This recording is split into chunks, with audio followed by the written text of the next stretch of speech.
Ninjas may be some of the most mysterious, most famous, and at the same time, most misunderstood figures in Japanese history. When people think of ninjas, they often imagine black outfits, leaping across rooftops, vanishing in a cloud of smoke, or even a single warrior cutting down hundreds on the battlefield. But if you actually look at historical records, you'll find something deeply ironic. Real ninjas were most afraid of being remembered. They did not seek flashy combat, they were not defined by killing, and they had no supernatural powers. Instead, their job was to live in the shadows, blend into everyday life, complete their missions without drawing attention, and leave safely. The ninja image we recognize today largely comes from later novels, stage plays, and modern film and television. That all-powerful ninja is, in fact, the furthest thing from the historical reality. If there's one way to describe a true ninja, it's this. A real ninja doesn't disappear in a cloud of smoke. They were never noticed in the first place. In popular imagination, ninjas are almost always dressed entirely in black, moving through the night, infiltrating enemy territory, and blending seamlessly into the darkness. In reality, however, true ninjas rarely wore black at all. According to ancient ninjutsu texts, the most common clothing for nighttime operations was dark blue, followed by dark gray, earth tones, or even colors resembling tree bark. The reason is simple. To the human eye, pure black actually makes a silhouette stand out more at night.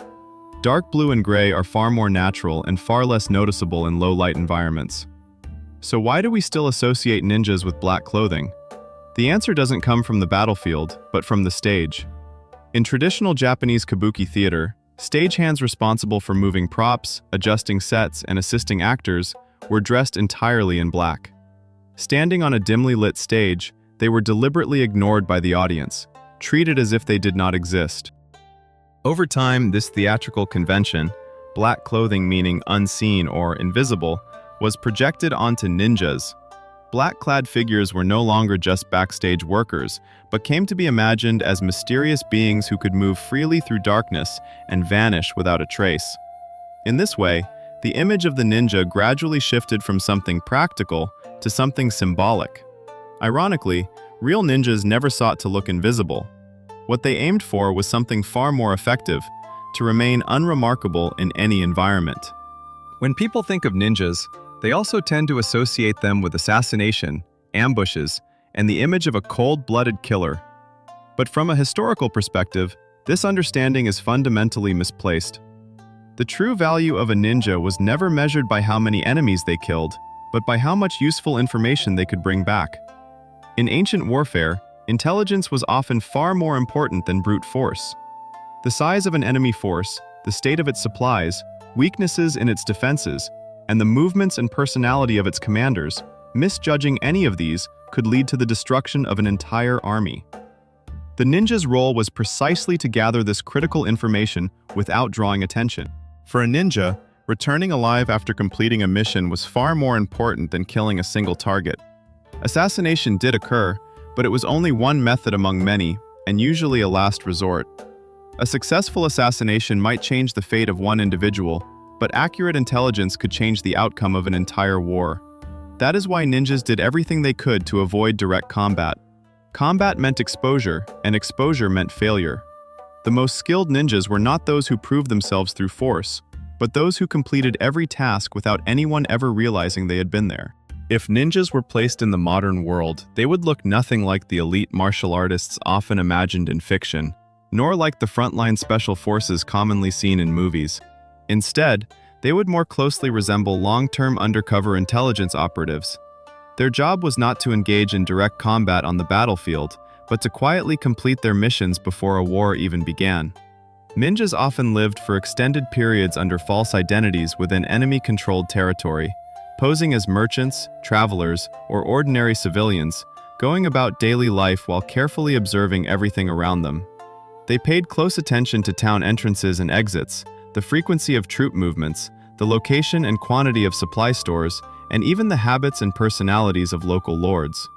Sometimes, a ninja would remain embedded in hostile territory for months, or even over a year, without revealing a single flaw. In this context, a ninja's most important skill was not the ability to fight, but the ability to blend in convincingly. Once their identity was exposed, all prior efforts would collapse instantly. For ninjas, true success often meant that after a mission was completed, no one ever realized they had been there. Seen from this perspective, ninjas were never the heroes of the battlefield. They were silent figures who subtly shaped the course of conflict, yet remained permanently behind the scenes, unknown and unnamed. When people hear the word ninjutsu, they often think of strange or mystical techniques.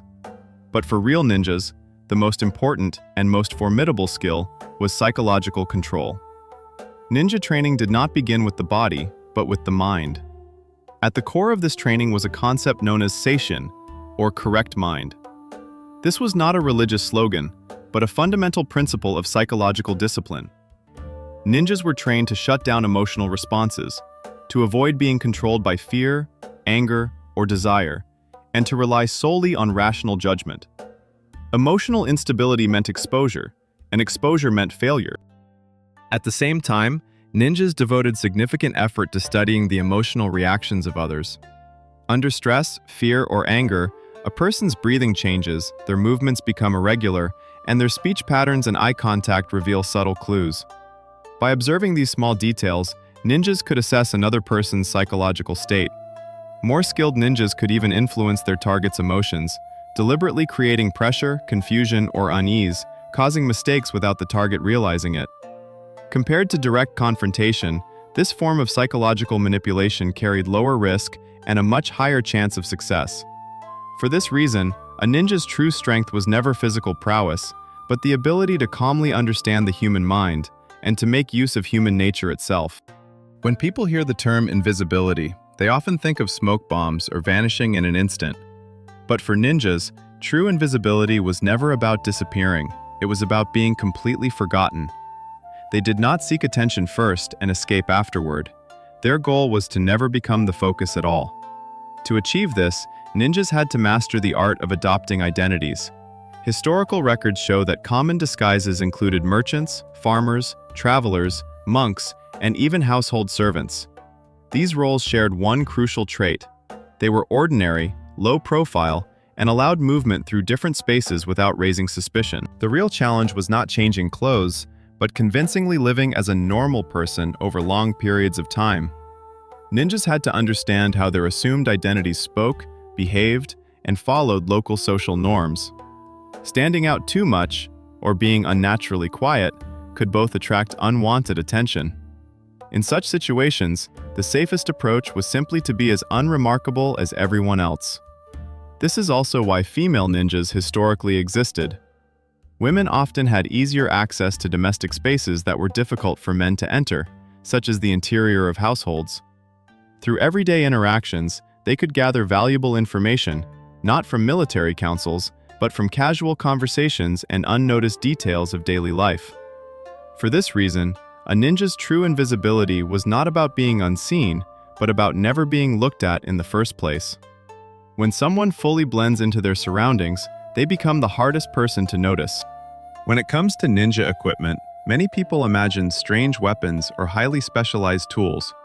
In reality, what ninjas valued most were tools that didn't look like tools at all. For a ninja, the real danger wasn't being unarmed, it was carrying something that looked suspicious at first glance. The ninja philosophy of equipment was simple. The more ordinary something looked, the safer it was.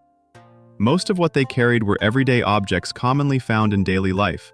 Items such as straw hats, towels, ropes, bamboo tubes, writing tools, and small containers. On their own, these objects appeared completely harmless.